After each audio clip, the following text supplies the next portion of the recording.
40년 직위의 첫 재판. 글쎄 뭐 직위라고 할 수도 있는지 서로 눈도 안 맞췄다고 그러죠. 네. 박근혜 전 대통령과 최순실 씨 오늘 첫 재판이 열렸는데 나란히 앉았습니다. 그런데 눈도 안 마주친 이유부터 여러분 좀 생각을 해 주세요. 592억 뇌물 관련해서 재판이 시작됐고 40년 우정은 끝나버린 거 아닌가. 오늘 좀 수척해 보이셨고 굳은 표정이고 최순실에게는 눈길 단 한 번도 주지 않고 오로지 정면만 응시한 채로 있었습니다. 최순실도 감히 옆으로 쳐다를 못 보고 정면만 응시했는데 오늘 좀 계속 좀 울먹였다 그러죠. 대답하면서. 박근혜 최순실 뇌물 사건은 병합 심리로 법원이 결정했습니다. 그래서 재판 주 2, 3회 결정했기 때문에 계속 같이 만나야 돼요, 이제. 뭐 구치소에서 판 거라 그러죠. 390원짜리 머리핀으로 약식 올림머리하고 그리고 503번 배지 달고 수의 대신에 사복으로 감색 차림의 옷을 입어서 이것도 전투복 패션 아닌가 뭐 이런 얘기도 있습니다. 그리고 최순실은 같은 디자인의 구치소 머리핀은 똑같은 거고요. 수의 대신에 베이지색 사복 차림으로 나왔습니다. 강력 거부했지만 뇌물 사건은 병합 결정이 났고 매주 3번은 얼굴을 마주하는 사이가 됐어요. 예, 그 거부할 것 같은데 계속 얼굴 마주하기를 들어보시죠.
네, 눈을 하게 쳐다보기가 좀 부담스럽죠. 그렇죠. 네. 이거는 좀. 엄청나게 부담스럽다고 봐야겠죠. 네. 박근혜 대통령 입장에서는 지금 공모로 돼야 있지 않습니까? 공모 관계. 그걸 계속 부인하고 있는 거 아니에요. 공모의 가장 핵심은 뇌물이거든요. 예. 뇌물죄가 성립이 되느냐 안 되느냐에 따라서 박근혜 전 대통령의 운명이 결정되는 거예요. 나머지 그런 죄는 아무래도 뭐 그렇게 핵심적인 것도 아니고 또 형량도 그렇게 크지 않다는 맞습니다. 게 대체적인 시각들 아닙니까? 네. 그러니까 박 전 대통령의 입장에서는 참 원수가 따로 없네. 더 이상 그러게요. 보기가 싫어 너하고는 뭐 그런 뜻 아닌가. 네. 그리고 뭐 최순실 입장에서는 아무래도 참 미안하고 부담스럽네. 뭐 그런 입장에서 뭐 눈을 마주치기가 어렵겠죠. 예. 서영호 소장. 네. 제가 볼 때는 아마 병합을 거부한다라고 하는 그 입장과 원칙을 재판부에게 호소하기 위해서 얼굴 마주치지 않은 게 아닌가. 그리고 최순실 씨 또한 이번 재판에서 2심 전심으로 병합을 거부하고 있습니다. 핵심적으로는 두 사람은 경제적 이익을 공유한 뇌물 사건의 공범 관계입니다. 아직도 한 팀으로 보는 것 같은데. 서영호 소장. 예, 재벌 대기업의 그 민원인 경영권 승계 등의 민원을 대가로 해서 뇌물을 최순실로 하여금 받게 하였다가 핵심적 문제 아니겠습니까? 따라서 두 사람이 재판을 하면 할수록 죄수의 딜레마에 빠질 수밖에 없습니다. 예, 따라서 박근혜 대통령은 이 문제를 전면으로 부인하기 위해서는 최순실이 같은 재판에서 증언하거나 진술하는 게 무조건 좀 불리할 수밖에 없기 때문에 병합 그 심리를 거부하고 있는데 그렇기 때문에 얼굴을 오늘 마주치지 않은 것 아닌가라는 생각이 듭니다. 그래요? 김광덕 본부장 생각. 네, 아까 고 교수님께서 저 원수 같다는 표현을 했는데 예. 그 분위기를 정확히 전달하면 아이 제 왼수 이런 그런 분위기죠. 이거 또 어떻게 머리핀까지 같아 또. 본부장님까지 웃기시려고 그러세요? 근데 이제 그러니까 말하는 멋있다, 말하는 그 느낌의 분위기를 말하면 그런 표현인데 정확히 말하면 논리적으로 말하면 두 가지 측면에서 이제 얼굴을 안 보는 건데 예. 지금 현재 둘이 공모해서 지금 현재 사익을 추구했다는 거 아닙니까? 그래서 이제 병합 결정이 난 거 예. 아니에요. 예. 그래서 재판을 공모가 같이 아니라는 하는 걸 더 강조하기 위해서 그래서 얼굴을 쳐다보지 않는 거고 예, 예. 공모한 사람이면은 얼굴을 자주 보게 되는 거죠. 예, 예. 그런 측면이 있고 하나는 얼굴 보면 화가 더 난다. 예, 예. 그래서 얼굴 보기 싫다라는 그런 게 있고 예. 최순실 씨 입장에서는 오늘 이제 나는 이제 권력 서열 뭐 1위 뭐 1, 2로 거론되지 않았습니까? 네. 그러니까 이제 나는 권력 서열 실세도 아니고 예. 그야말로 시녀였기 때문에 예. 감히 여왕이나 공주를 내가 어떻게 좀 쳐다봐 본인이 네. 보기 싫다는데 먼저 내가 쳐다볼 수 없을까 그런 마음이 작용한 게 아닌가 이렇게 생각이 됩니다. 그러면서 예, 예. 오늘 박 전 대통령을 재판장에 나오게 한 제가 죄인이다 이렇게 이야기했잖아요. 예. 근데 박준 변호사 법조인으로 보시기엔 어때요? 이게? 일단은 저렇게 공범을 쓰는 경우 저도 중간에 앉아본 적이 많거든요. 네. 같이 구치소에 없으면 법정에 처음 만나는 경우 눈 마주치기가 상당히 어렵습니다. 마주치면 재판부에서 쟤들이 공모인가 이래 볼 수도 있고요. 또 둘이 아직 반성 안 했냐 이런 느낌도 있고 그렇기 때문에 아마도 보긴 어려운 상황인데 저는 이래 생각합니다. 근데 최순실이가 입장을 할 때 화면에는 잘 안 잡혔는데 고개를 숙이는 장면이 보입니다. 그게 법대 판사한테보다는 박 전 대통령한테 무난인사 드리는 그런 느낌이거든요. 예. 그러니까 최순실은 죄송하고 면목이 없지만 네. 박 전 대통령 입장에서는 네. 이 모든 게 네 때문에 됐다라고 해서 이런 느낌이랄까요? 그래서 아마 안 볼 것 같고 그래서 지금 저 장면은 이제 재판이 시작될 때 그렇고 예. 앞으로 아마 수십 번 이제 공판이 열릴 건데 네. 병합이 됐습니다. 네. 열리기 때문에 앞으로는 보는 장면도 충분히 연출될 수가 있다. 왜냐하면 질문을 22부입니다. 형사 22부에 김세현 부장판사가 질문을 시켜줍니다. 질문. 피고인이 궁금하면 직접 증인한테 신문하라고 시키는 그 재판부이기 때문에 최순실이 자기를 변론하기 위해서 직접 질문, 예를 들어서 안종범이 나왔을 때 질문하는 과정에서 박근혜 전 대통령이 최순실이가 박 전 대통령한테 질문할 가능성은 좀 있어요. 그럴 가능성도 배제는 못합니다. 근데 일반적으로는 증인이 나왔을 때 증인한테 신문을 하는데 그 신문 자체가 박 전 대통령한테 불리한 경우가 된다면 박 전 대통령은 자연스럽게 고개를 돌릴 수밖에 없습니다. 그런 모습은 앞으로 공판하는 과정에서는 당연히 보일 거다 생각이 듭니다. 예. 차 교수님. 네, 저는 야. 이렇게 써봤습니다. 그러니까 안 마주치는 이유가 박근혜 전 대통령 같은 경우 나 박근혜야는 거죠. 네. 그러니까 박근혜 전 대통령 아시다시피 정치권에서도 본인이 마음을 한번 딱 이렇게 돌려먹은 사람한테는 아예 눈도 안 마주치지 않습니까? 그러니까 나름대로 애증이 있어야 그래도 레이저라도 쏘지 그렇지 않거든요. 한번 딱 마음 먹고 이렇게 마음을 해서 돌리기 시작하면 아예 안 본다는 거예요. 그 또 하나의 또 내포된 의미는 뭐냐? 이 눈을 마주치지 않음으로써 그러니까 자신과 최순실 씨하고는 격이 다르다. 는 걸 갖다가 보여주는 거죠. 그렇기 때문에 격이 다른 사람하고 내가 어떻게 공모를 할 수 있느냐. 그런 것을 우회적으로 지금 재판부에게 지금 시위를 하고 있는 것이 아닌가 하는 생각이고요. 지금 같이 앉아있는 것도 괴롭다 그렇게 생각하겠네요. 그렇죠. 어떻게 그러니까 어떻게 이렇게 내하고 격이 안 맞는 사람이 공모를 한다고 했다고 검찰이 이렇게 할 수 있느냐. 아마 그런 이야기를 아마 저 태도로서 보여주고 있는 거고요. 여기 비해서 이 최순실 같은 경우는 40년 동안 박근혜 전 대통령을 봐왔기 때문에 말 그대로 지금 박근혜 전 대통령이 지금 속내가 어떻게 생각을 알고 있기 때문에 기회에 좀 눌린 거죠. 은매에 기주고 이러면서 지금 당장은 지금 쳐다볼 수 없는 그런 상황이 아니었다. 하나만 더 그러면 좀 들어가서 같이 재판 받기 싫다고 했잖아요. 두 사람 다. 네. 박근혜 전 대통령하고 최순실. 그렇죠. 근데 매주 2, 3회 이제 계속 재판에서 만나게 될 거 아니에요, 지금? 그럼 지금 마음이 도대체 어떨까, 속내가. 그거를 좀 여쭤보면서 제가 잠깐 알려드리겠습니다. 대비되는 40년지기 이렇게 제가 적었는데 박 전 대통령은 무표정의 한숨 쉬고 최순실은 적극 발언을 해가면서 상당히 울먹이기도 하고 격한 감정을 그냥 여과 없이 드러냈어요. 대비되는 지금 모습인데 반듯한 자세로 정면을 응시하고 검사가 공소 사실을 말할 때 작은 한숨을 쉬면서 물 마신 것 외에는 눈에 띄는 행동이 없었습니다. 한편 최순실은 주소를 묻자 감정이 격해져 울먹하더니 검사 이름을 거론하면서 또 억울함을 주장하고 최 씨가 발언하려 하니까 변호인이 오히려 말리는 모습이 포착되기도 했습니다. 하여튼 잘 참기는 어려운 것 같아요. 들어보시죠. 뭐 저희는 유감스럽지만 재판부의 결정이기 때문에 받아들이도록 그렇게 한다고 아까 말씀을 올렸습니다.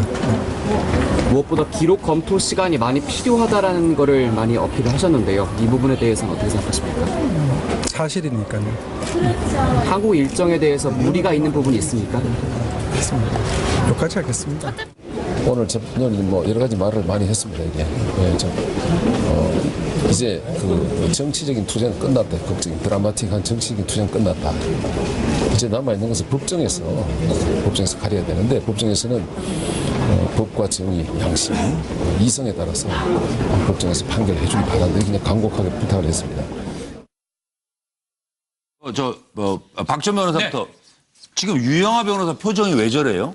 글쎄요, 유영하 변호사 오늘은 사실은 중요한 엄청 재판이긴 빠져 한데요. 보이네요. 네. 오늘은 뭘 하냐면 인정신문, 피고인들을 확인하는 과정하고 네. 이 혐의 통틀어서 인정하느냐 인정하지 않느냐 네. 이 부분인데 사실 그런 느낌은 알 수 있습니다. 뭐 재판부가 상당히 공정하게 잘하는 재판부로 알려져 있지만 예. 판사의 어떤 느낌을 좀 알 수가 있거든요. 딱 마주치면. 저희 변호사들은 좀 알 수가 있어요. 그럴 이거 조금 거예요. 쉽지 않다. 검찰의 어떤 만만치 그 느낌도 않네. 세다. 아마 그런 것들을 느꼈기 때문에 압박감을 느낀 것 인터뷰 과정에서 저런 인상이라든지 저런 모습을 보인 게 아닌가. 저는 좀 이런 생각이 좀 듭니다. 예, 서영 소장. 네. 뭐 속내는 뭐 그런 거 아닐까요? 재판하면 할수록 박근혜 대통령은 최순실에게 나 몰래 나는 모르고 네가 그냥 알아서 네. 재벌들도 만나고 삼성도 만나고 했다고 그래. 그러면 뇌물죄는 빠지거든. 왜냐하면 뇌물은 내가 공무원이어야 될 때만 성립되니까 내가 너랑 공모해야 되니까. 그러니까 나는 모르고 너 혼자 했다고 뒤집었어. 네, 예. 그럼 너도 뇌물죄 빠지고 나도 뇌물죄 빠져. 뭐 이렇게 좀 속내가 있는 것 같고 네. 최순실은 어우야 슬픔은 나눠야 반이 되지. 나 혼자 죽을 수는 없지. 같이 나눠 갖자. 당신하고 같이 공모한 거야. 라고 하는 것들 통해서 제 감형을 받고자 하지 않을까. 결국은 죄수의 딜레마에 빠질 수밖에 없을 것 같다는 생각이 듭니다. 네. 김광석 본부장 뭐 들으시기 어때요? 뭐 연구를 있어요? 굉장히 연구를 많이 했네요. 법조인 출신이 아닌데 그러니까 굉장히 심리 분석까지 해가지고. 아니 조금 이따가 심리 전문가 만날 거예요. 예. 전화로. 예. 저는 박 대통령은 네. 요즘에 여러 가지 좀 위장이 조금 불편하다는 거 아닙니까? 그래서 예, 좀 붓기가 있는 것 같아요. 그래서 좀 얼굴에. 체중이 좀 빠지고 좀 붓기가 있으면서 얼굴이 또 야이면서도 붓기가 있고. 네, 네. 그래서 그런데 사실은 보기 싫은 사람을 보면은 예. 속이 더 불편해요. 사실은 요즘에는 사실 최순실이 아무리 자기 40년 직이냐 보기가 싫은데 큰일 났네, 자주 이거. 보면은 2, 3회 속이 짚어내고. 불편한데 이거 어떻게 하지? 이제 예. 그런 생각이 있고 그러면서도 저 최순실 씨가 진술을 잘해야 될 텐데 애나같이 나에 대해서 봉사해야 될 텐데 자기가 손해 보더라도 다 뒤집어 쓰고 갔으면 좋겠다 그 얘기죠. 이제 그런 마음이 있을 거고 예. 그러면서 이 최순실 씨는 이왕에 예. 2, 3회 매주 2, 3회 보기로 했다니까 네.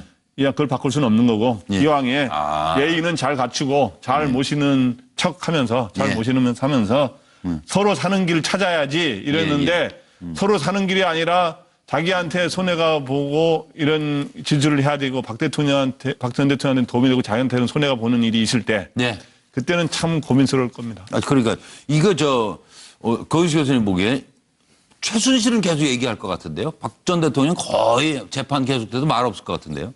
그렇다고 봐야죠. 예. 박 전 대통령이 최순실하고 서로 뭐 다시 말을 일이- 섞는 것 자체를 그러니까 이게 본인의 자존심이라든가 네, 네. 그런 것으로 용납이 되겠습니까? 네. 그래서 나는 뭐 두 사람 다 뭐 여러 가지 계산들은 있겠지만 참 고문이 따로 없네 그럴 것 같아요. 그러니까요. 이게 서로 이거 정말 고문이네요. 일주일에 두세 번씩 보고 일주일에 두세 번씩 보고 고문이- 재판을 하다 보면은 서로 증언이라든가 예, 어떤 사실관계에 대해서 헷갈릴 수도 있고 다른 증언을 할 수밖에 없지 네, 않습니까? 예, 예. 생각이 다른 거니까 어떤 예. 동일한 것을 보더라도 사람마다 그것에 대한 인식이라든가 뭐 의도라든가 이렇게 다 다르거든요. 네.